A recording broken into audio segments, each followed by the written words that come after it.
Welcome to Unsilent with your hosts Dave and Brian. This is not another current events podcast. We're digging deeper, diagnosing, and discussing what's really going on today, how we got here, and providing observations for future generations. Welcome to Unsilent. We're Brian and Dave. We're hoping you let us know where you think we got it right and where you think we got it wrong, which you can do by visiting our social channels such as unsilentpodcast.com. That's actually a website, or Rumble, or any of the other places we're at online. Let's get into it. So, Brian, what shall we do? Should we do an experiment today, Brian?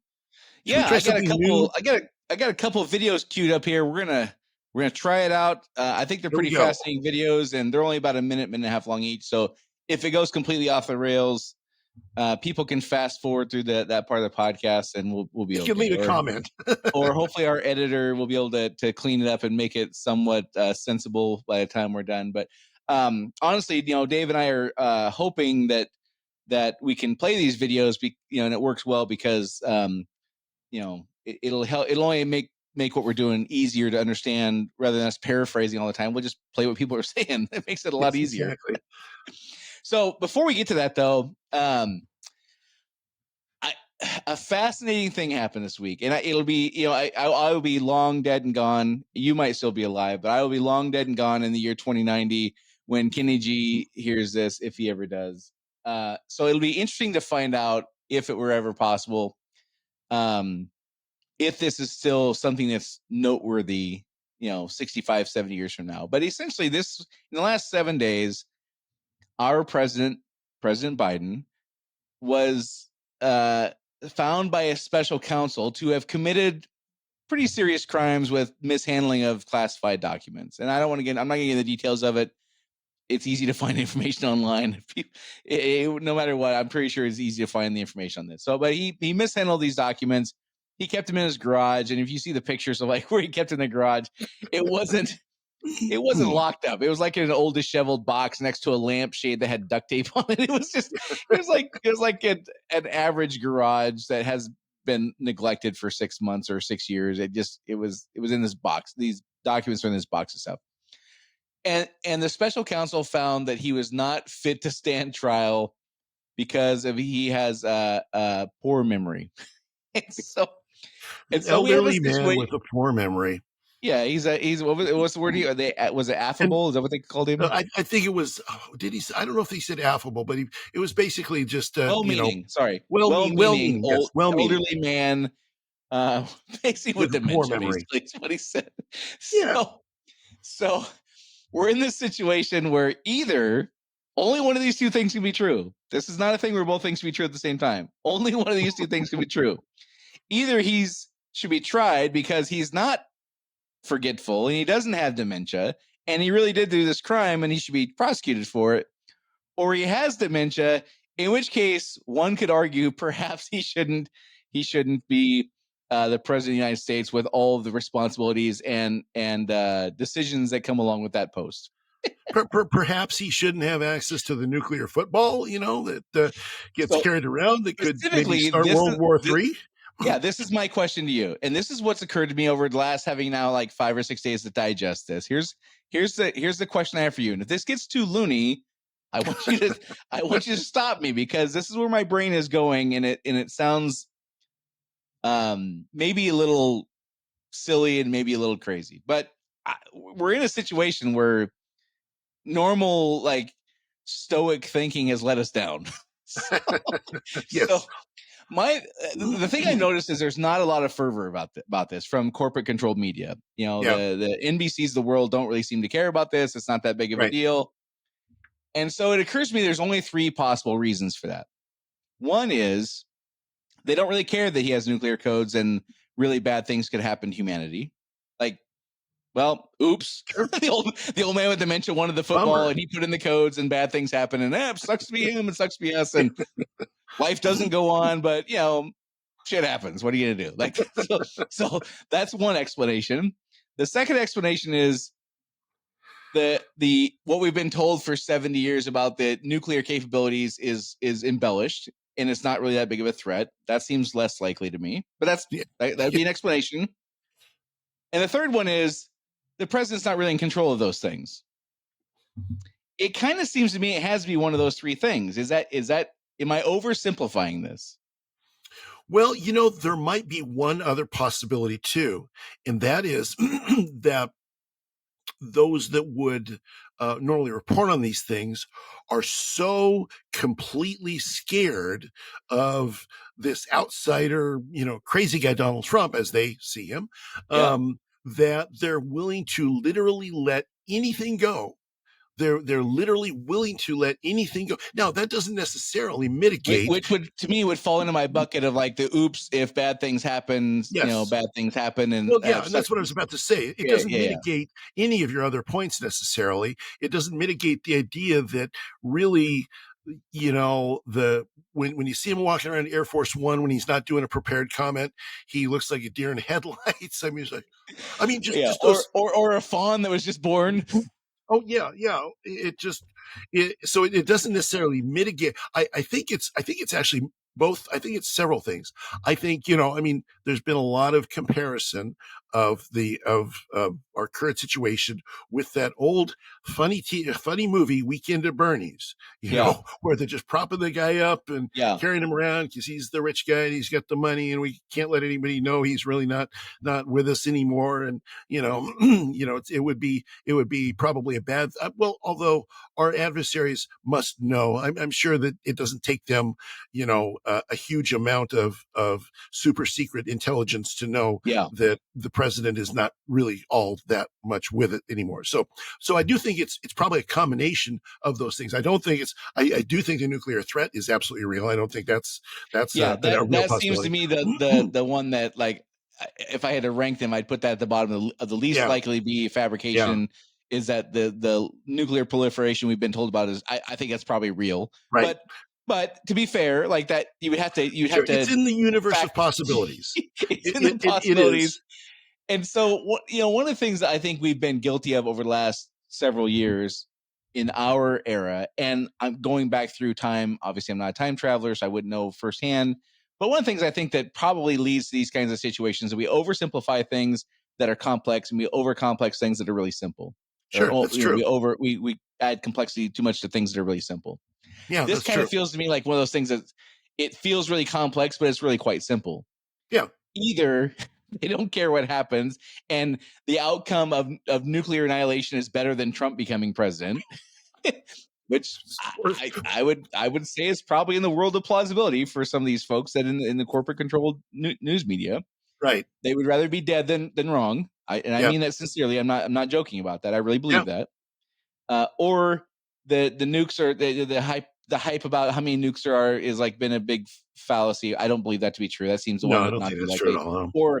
Or he's not in control, and that Yeah. one seems to be tied with the other one for first place in my book. Of if the president was really in control of this stuff, you would have to be alarmed by this this legal document that was released. Sure. You would have Well, to be alarmed by that, yes. Well, and they're not. and it seems obvious. There's so many different things that sort of line up. When he comes up with a card that says, "Okay, I'm supposed to call on X, Y, or Z next," Yeah. So, who tells the president of the United States who he can call on in a press conference? Doesn't he have Right. the wherewithal to do that himself, or or the first lady leading him off the stage, or the frequent trips and falls, or all of it. Now listen, I'm not so obtuse or rigid that I don't understand that, a president of the United States has got a lot on his plate. He needs some Sure. advisors to help him with that kind of stuff.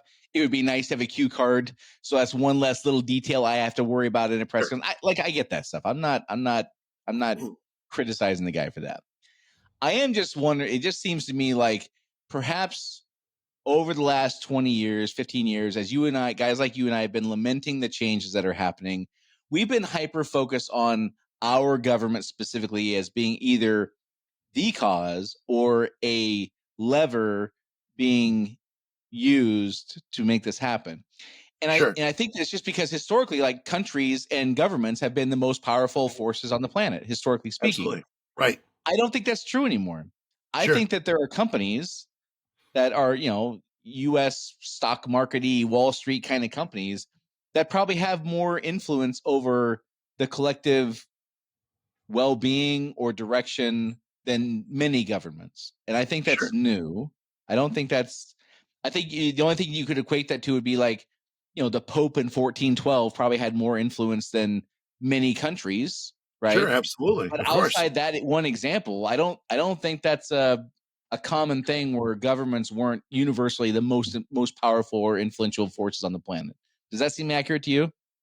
Probably. The one caveat there is this, and there's lots of off ramps of our conversation today that could go into a little bit more conspiratorial realms. And so, there is the notion that the power elite, the moneyed elite, have always had an outsized influence. I mean, so you take a look at some of the kings of England or kings of several countries who had to borrow money from people to conduct their wars, borrow money from their rich lords to conduct their wars. Now, those lords had outsized influence because the king couldn't conduct his war against Spain or France or whoever else if the guy with the checkbook doesn't open it up. So, however, I don't think the guy who funded Julius Caesar's wars, I can't remember his name off the top of my head, but he was one of the senators. He funded a lot of that. I don't think he could have unilaterally had more influence than the Roman Empire itself, like the government of the Roman Empire. You can certainly make the more case, than his share of influence, but not more than the country, right? Yes, yeah. I think that's probably true. I think it's in terms of a matter of degrees. I think with multi-trillion-dollar companies now, and with multi-trillion-dollar industries, the defense. We've talked about the thing that Eisenhower brought up, watch for the military-industrial complex, because it's spending the taxpayers' money and controlling directions without being elected to office, et cetera. So I think that's all true.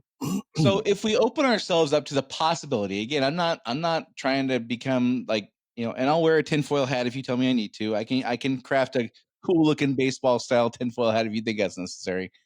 I think we have to be open to the idea that there's forces beyond just our government at work here, right? Yeah. And so whether that's big corporations, multinational corporations that are, like you say, now in the trillions of dollars, right? Whether it's the founders of those companies who are multi-billionaire, like there's that, which kind of feels to me kind of like the Roman Empire example you gave. The senator who had a lot of money, Caesar borrowed money from him to go plunder the barbarians. He made a bunch of money, came back and paid the senator off, and he was rich. And like that, I get that. Yeah. But now, if we kind of go, okay, well, if our president isn't this super powerful or has a diminished role now, well, who are the people who are really calling the shots? And things that honestly, I just kind of dismissed a lot over, many years. In recent, really since COVID, I really stopped dismissing that stuff so much. And again, I want to be really careful. I don't want to be the tinfoil hat guy, but I also don't want to be some dupe or rube that just kind of goes along with, well, our country's the most powerful, our government's the most powerful thing on the planet. Right. And then find out the hard way that that's not true. Right. So I started paying attention to what some of these guys are saying. And that's I got two video clips I want to play here for you. Okay. And I think it's important just to hear what these guys are saying. Yeah, let's do it. And there's only a couple of possibilities. And this is where I think we would tend to add complexity to think that something is pretty simple. So I'm going to try this. We'll see how it works. And I've got my screen pulled up here. And the first one I'm going to play is a guy, I think he's from Israel. His name's Yuval Noah Harari, I believe is his name. And I'm going to play this and let's see how that goes. In the world, many, maybe most legal systems are based on this idea, this belief in human rights. But human rights are just like heaven and like God. It's just a fictional story that we've invented and spread around. It may be a very nice story. It may be a very attractive story. We want to believe it. But it's just a story. It's not a reality. It is not a biological reality. Just as jellyfish and woodpeckers and ostriches have no rights, Homo sapiens have no rights also. Take a human, cut him open, look inside, you find their blood and you find the heart and lungs and kidneys, but you don't find there any rights, the only place you find rights is in the fictional stories that humans have invented and spread around. All right. So Okay. that seems, I don't know, fairly dark to me. Yeah, pretty much. If you're saying that human rights are a construct, a fiction, Yeah. then what governors or limiters could there be on the atrocities you could commit on somebody? There's no governor. I mean, what he's talking, so what's interesting about that clip, Brian, is that he's saying the quiet part out loud. Yeah. He really is. I mean, so basically what he's saying is there is no physical reality that determines human rights, and therefore, and the only thing, and the ethic that he is, the morality and the ethic that he is proposing is the only thing that truly matters is physical reality. Therefore, what he is talking about is a 100% materialistic worldview and the natural reality that comes from that worldview. So he's saying, so if you talk to people that are materialists, etc., they'll say, oh, no. We come to the same morality as you religious people do. We just come at it in a different way.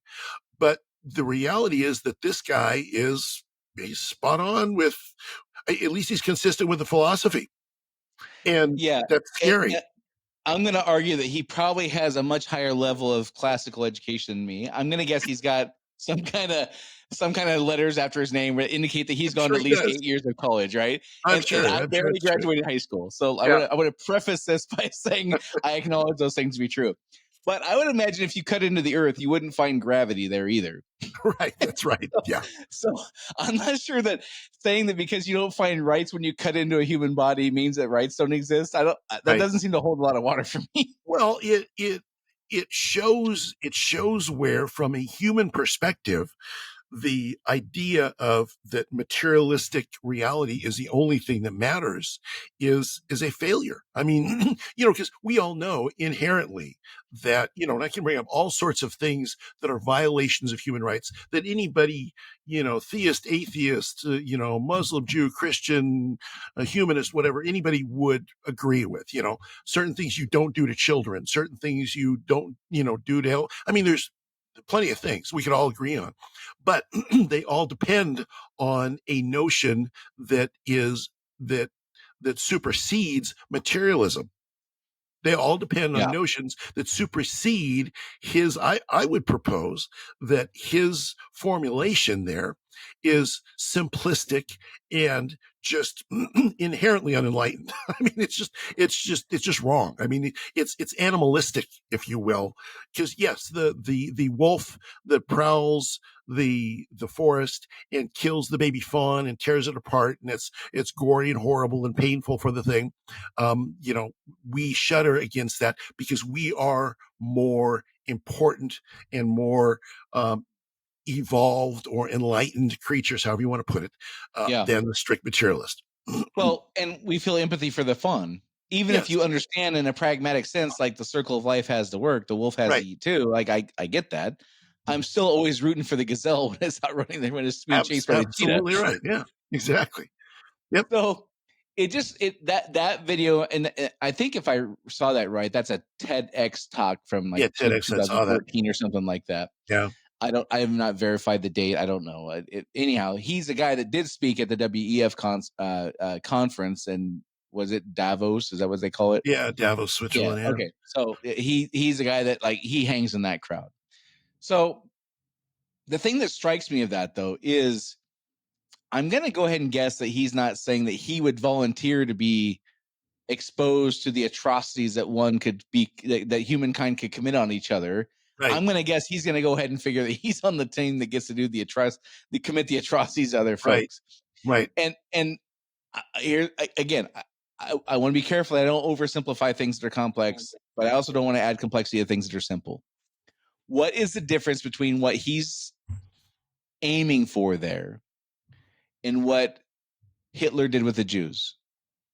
Well, on a base level, I think the motivations, I don't think that he has an evil motivation, but I think if you would ask any Hitler, Stalin, whoever you ask over the centuries of people that have been in those positions and have committed those atrocities, they've done so in their minds, at least. And I think we have enough writing from, these people to demonstrate this for the ultimate betterment of mankind. We've got to break a few eggs to make an omelet kind of scenario.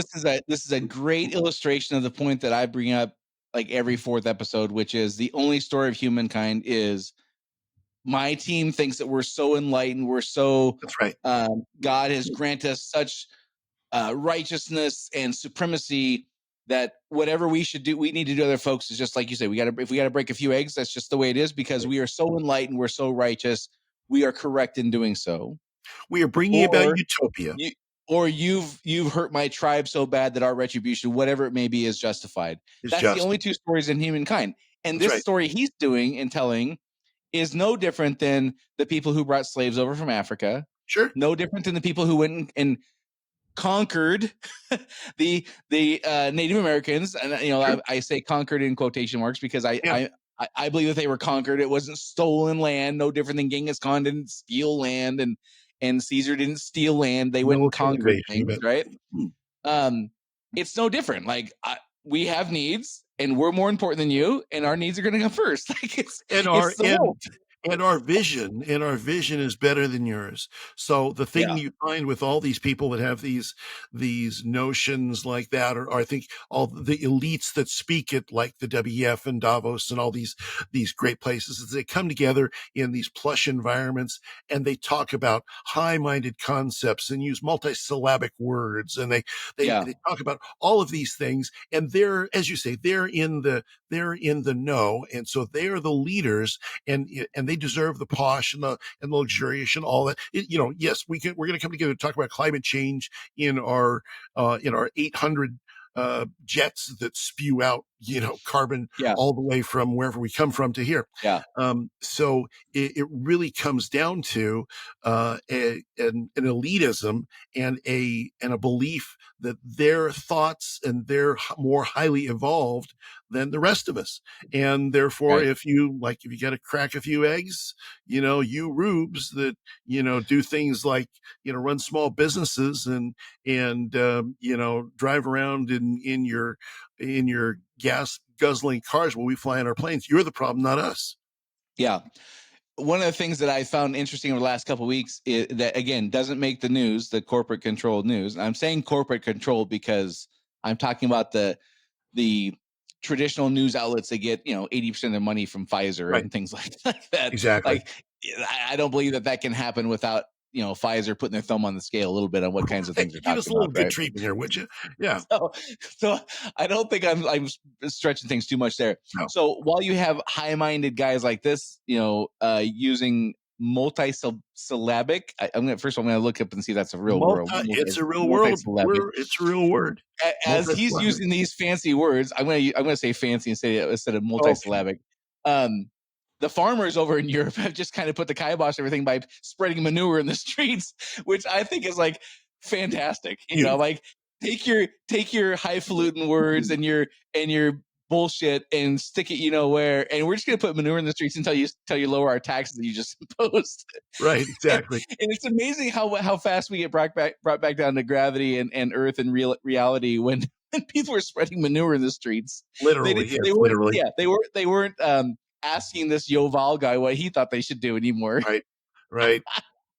Yeah, no, there's a certain poetic justice to that, isn't there? There is, and the reason I laugh about that is because I'm of the mind, and listen, at some point technology will be such that maybe what I'm about to say wouldn't be true anymore. But I'm of the mind that in the end, reality wins. In the end, you need farmers, and even though those farmers are being told that we're going to eat grasshoppers from now on, and we're going to tax you, and we're going to say you can't have too many cows because their byproducts produce carbon, all this, just whatever. Like, stop it. In the end, reality wins. I think exactly. so. Always.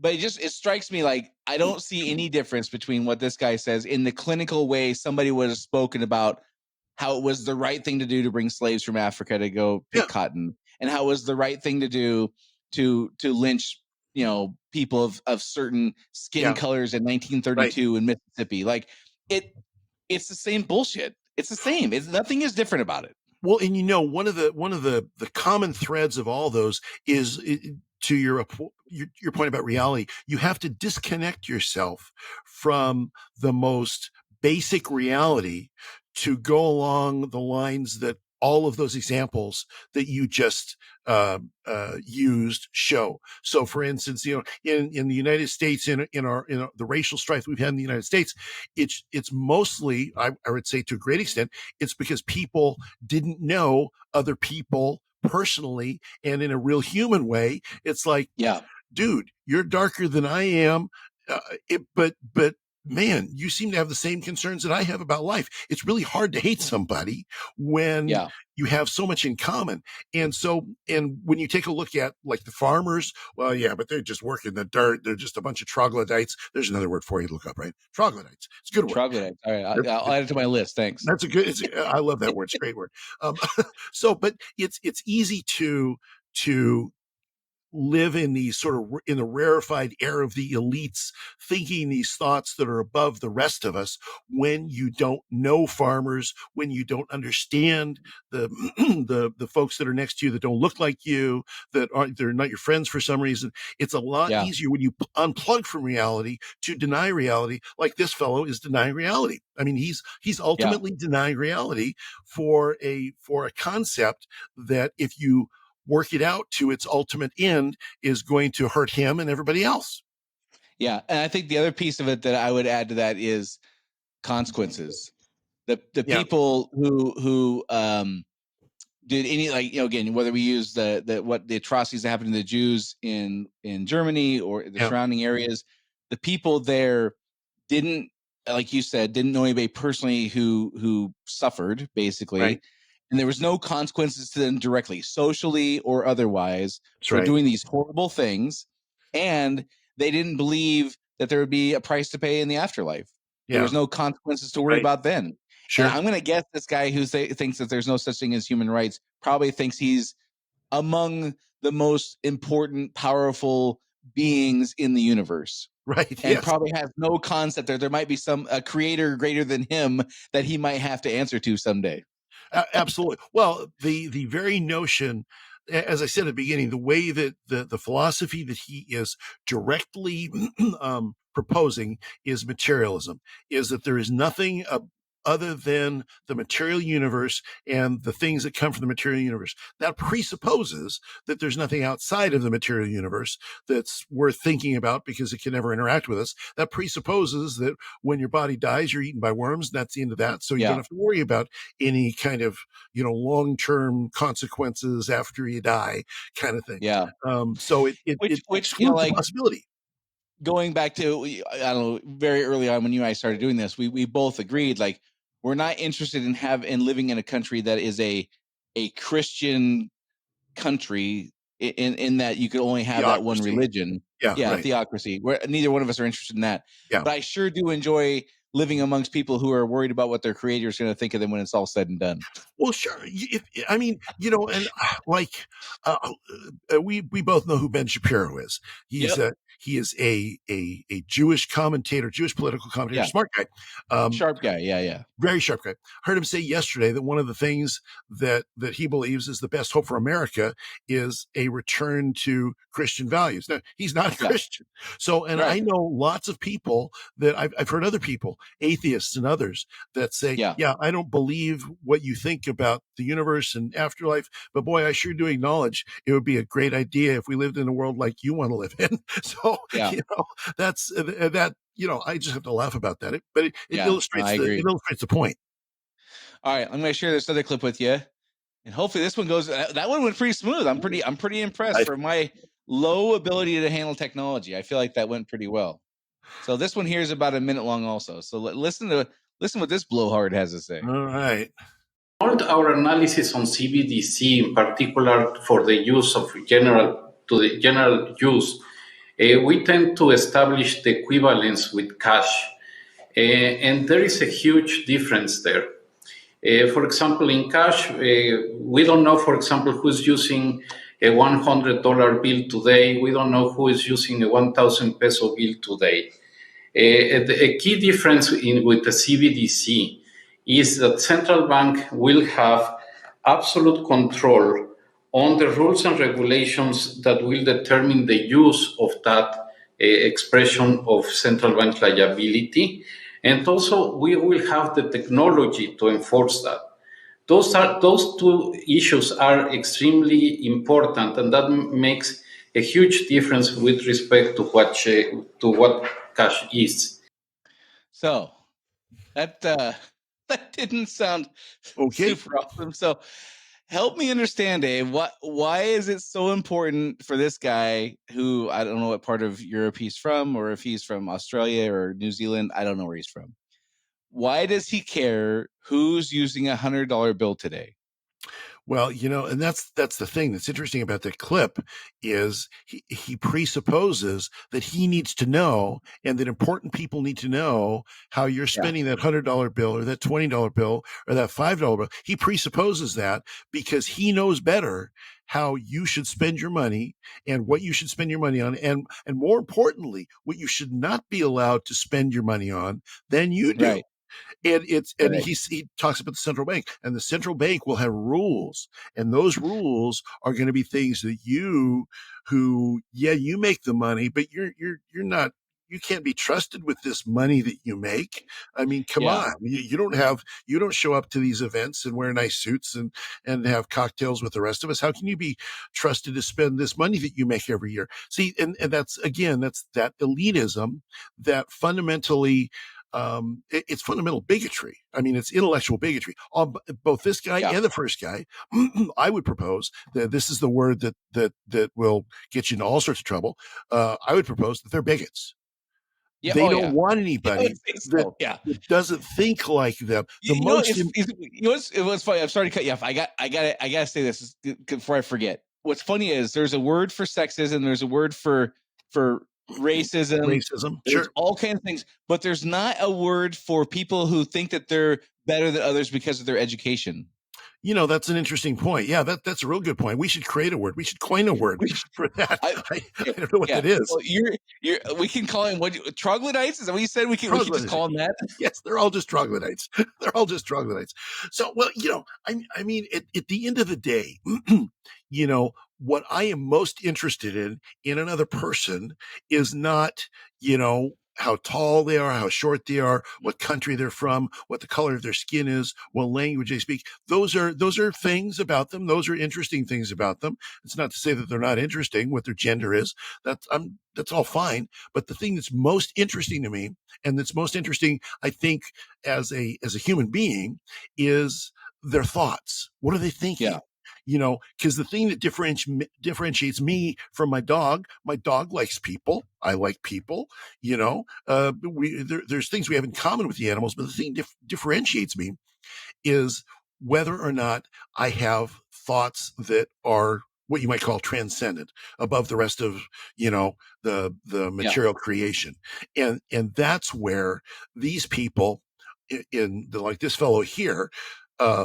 Like, there's all sorts of things I could say about him, but you could say definitely that he diminishes people that don't see things the way he does. Yeah. So when I play these, again, I want to be really careful. If I'm oversimplifying, you pull the reins in. I don't want to do that. I want to be honest about this. Yeah. But when I play these two clips, these are both guys they're in the circles that are probably above the hierarchy of our feeble president who can't keep track of where he put things, right? That's a pretty wide circle, Brian. I mean, so my point is, these aren't shoe shine guys at the conference spouting off that nobody pays attention to. These are the people they paid to fly in on private jets to do the speaking. Yes, that's right. Right. So we either have to acknowledge that they're full of crap and they just like going there to bloviate, or there's real danger in their wishes being followed. I'm leaning towards the latter, not the former. 100%. Okay. 100%. Okay. Because All I right. think we've already established the other thing I think we've already established is these guys are connected to a certain, utopian, preferred reality that they have, but they are Yeah. certainly not connected to the reality that most of us live in, that most of us, like to get our farm, vegetables and Yeah. meats and other things like that. They're not connected to the real world. They're living in Right. and utopian visions are the ones that are most likely to lead to the most human suffering. Hitler, Mao, Stalin, Yep. Pol Pot. You just go down the list. Right. So these guys are in the circle of the senator in Roman times who had all the money that loaned it to Caesar to fund his wars. But that senator has aligned himself with other senators from other countries who also have that influence. So now Yeah, we have the potential. I don't want to use the word cabal because I don't like that word for this. But there's an organized group that sure. is at least wishing for these things to happen. And if Yeah, you take these two clips and you put them together, you have one person saying people have no rights, and the other person saying we should have absolute control. yes. Yeah, All that's right, scary. so Kenny G, in the year 2090, who by then will be a middle-aged man, and if he's listening to this, and he's listening to these two middle-aged guys bitching about this, I think it's important for Kenny G to understand, like, we're not bad guys. You and I Right. were growing in an era where we had freedom, and if our Yeah, kind of that's right. wiped out through some kind of unpleasant exchange of firearms or some atrocities or a plague or whatever it is, and guys like us don't live to see the other side, we weren't bad people. We grew up where we had a fundamental belief that we all have rights and that Yeah. people have that kind of level of control over us. And as long as I'm not harming you, it's none of your business what I do with my $100 bill and things like that. Exactly. The basic disagreement is whether or not there should be a power elite who tells everybody else what to do, or whether there should be a democratic world in which people can live, make their own choices, do messy things, do Yeah. things that sometimes work for them, sometimes don't work for them, but we all Yeah. kind of stumble into the future together. And here's part of what I think causes the power elite to become the power elite. They've conquered so many things in their own lives. They've conquered poverty. In most cases, I think they've conquered Yep. poverty. They've conquered want. They don't want anything. And so a couple things happen. One, they think I'm smarter than everybody else because I've done more. I've conquered more than everybody else. And so therefore I should now move on to conquer the problems in their lives. Now, I think the slippery slope between utopian ideals and I want to take my success and impose it on the rest of the world so the rest of the world's successful, and I'm doing that out of a good heart. I think there's a slippery slope between that and evil, and true despicable monstrous evil. So so it's not like this person was all Hitler from the womb. Was he always evil? Well, no, I don't think so. No. These circumstances led him to this. So, but I think that's what motivates these folks to go down this path is they've conquered a certain amount of things. They've had a certain amount of success, and now they're going to impose that success on you because they overestimate their own ability and they underestimate the rest of us. They underestimate the collective wisdom of humanity. And I think there's a key element that I would add to that, which is, and this could be because I just watched a documentary about Caligula, and other Roman emperors. Like, you have really good Roman emperors, and you have really, really bad, Really like bad ones, Nero and Caligula and whatever. And you look at those, the really bad ones, and then you look at like the Stalins and the Pol Pots of the world and whatever. And one of the things they have in common is at some point in time, maybe this is a transition from what you're describing to the not evil to the evil. Yeah. But at some point in time, they're no longer, people around them are no longer to dissent.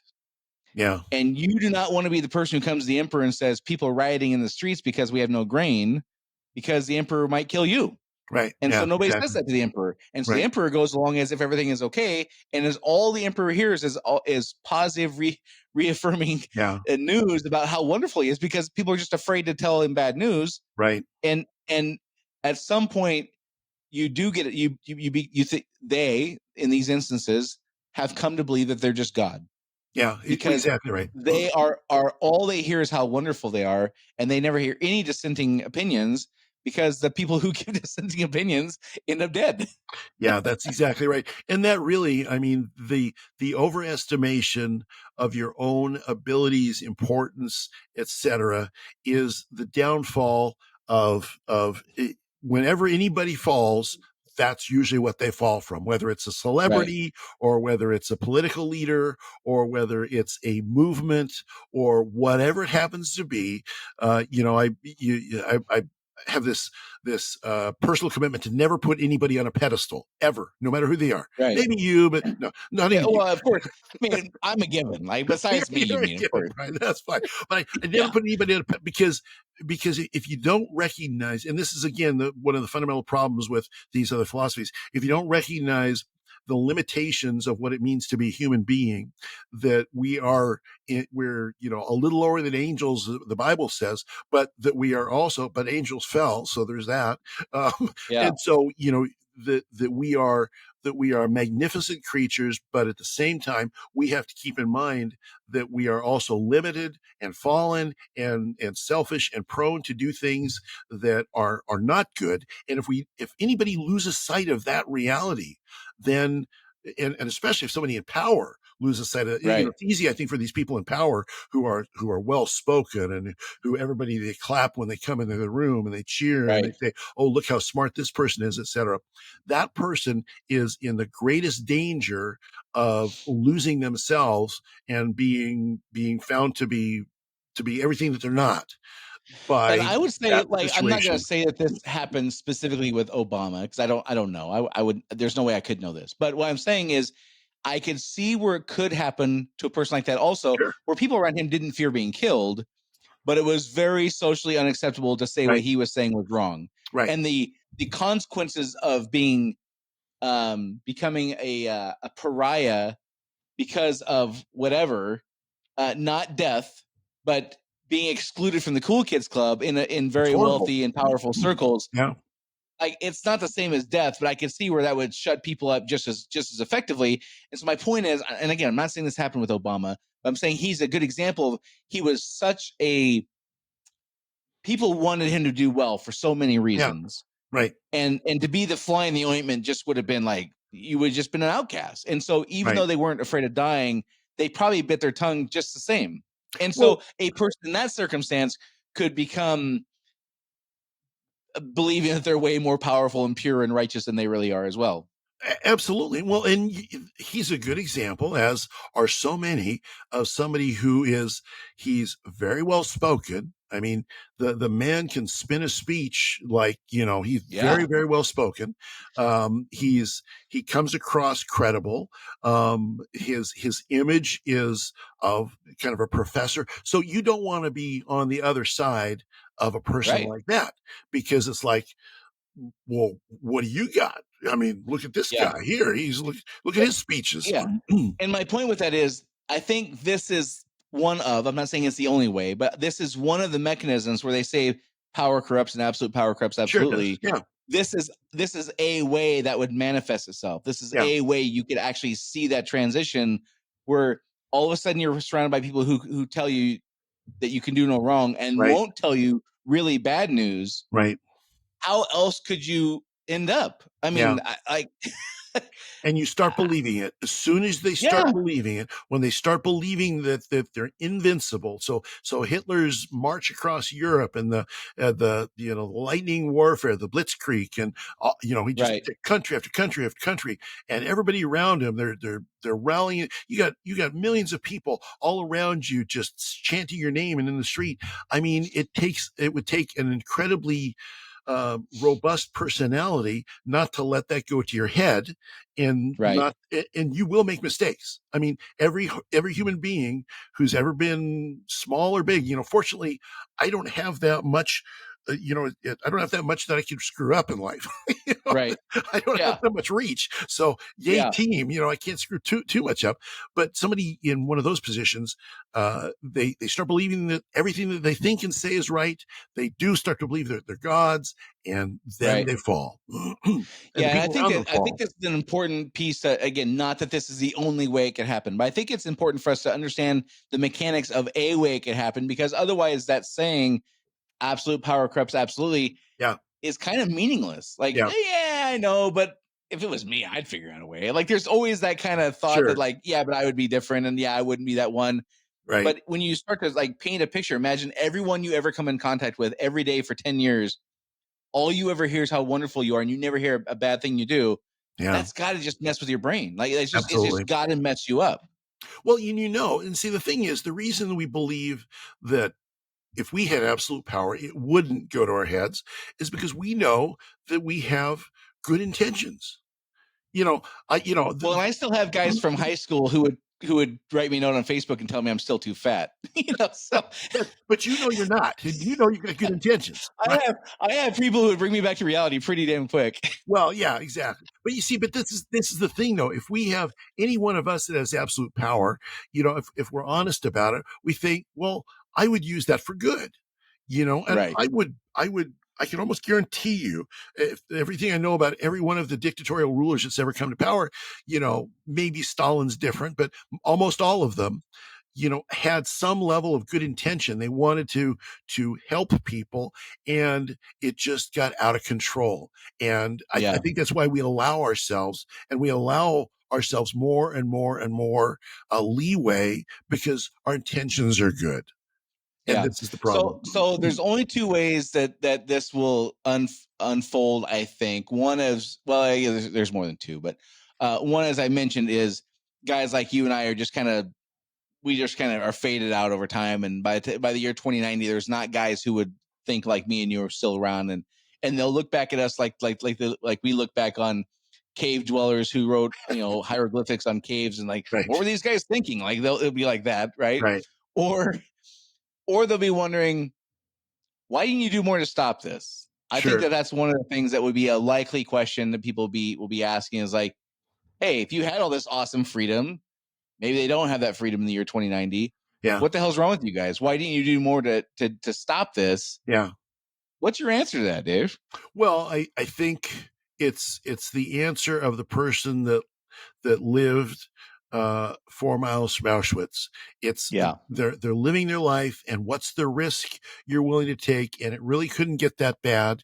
I think people, to a great extent, I think people tend to be aspirational. They tend to think that the future is going to be better than the past. I mean, not always, but they tend to think the future is going to be, well, it's just a passing thing. It's not going to go, as far as, historically we know it went.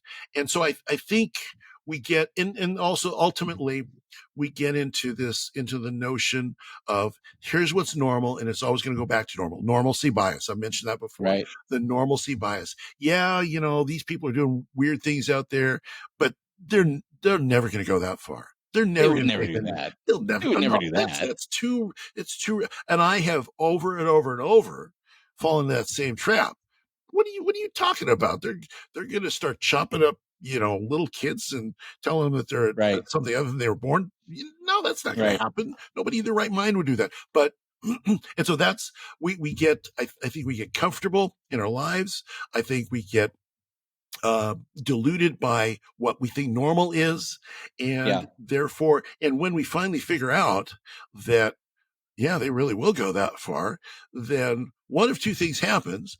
Either there's enough people that figure it out simultaneously, so there's a tipping point and it does return to something more humane, or it doesn't, for like Soviet Union for 70 years.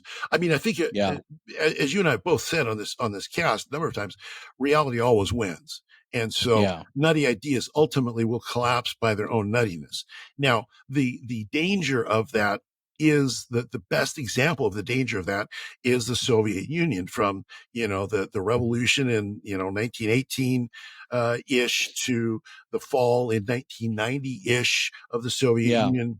Yeah, it collapsed under reality won, but my gosh, it killed generation after 100 generation. million people or something 100 like million that. people. Yeah. And 100 million people died. Plus, on top of that, all those generations that were oppressed and will still pay the sort of generational payment for that emotionally, probably for another 100 years.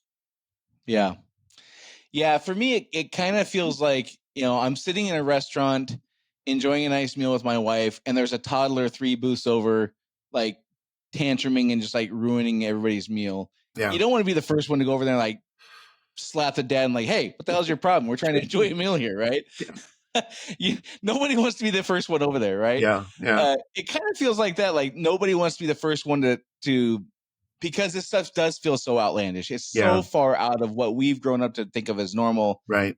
There is that part of like, they wouldn't really do that. However, there's enough things that they've proven over the last 15 years that they will do that. That's not really a bankable excuse anymore. That's not really a plausible, deniable kind of thing anymore. So now it's a matter of, like we've talked before, this stuff is it's just exhausting. You could spend every waking moment battling this, worrying about this. Right. But what do? You're one man or you're one woman, you're one family. You're powerless against this until enough people wake up and the force is strong enough. Yes. But you have to wait for the laggards. You have to wait for the folks who are desperately clinging on to, we're going to go back to the old ways, and desperately clinging on to the businesses they're trying to build, and desperately clinging on to relationships they're trying to maintain. And like, there's so many very compelling reasons to just want to let this fad go away. But you see, here's what's interesting, though. Here's what's interesting, because that is sort of true, but here's a little bit of pushback on that. Yes, you do have to wait, but you have to wait not till the majority come along, but until a loud enough minority come along that everybody else just falls in.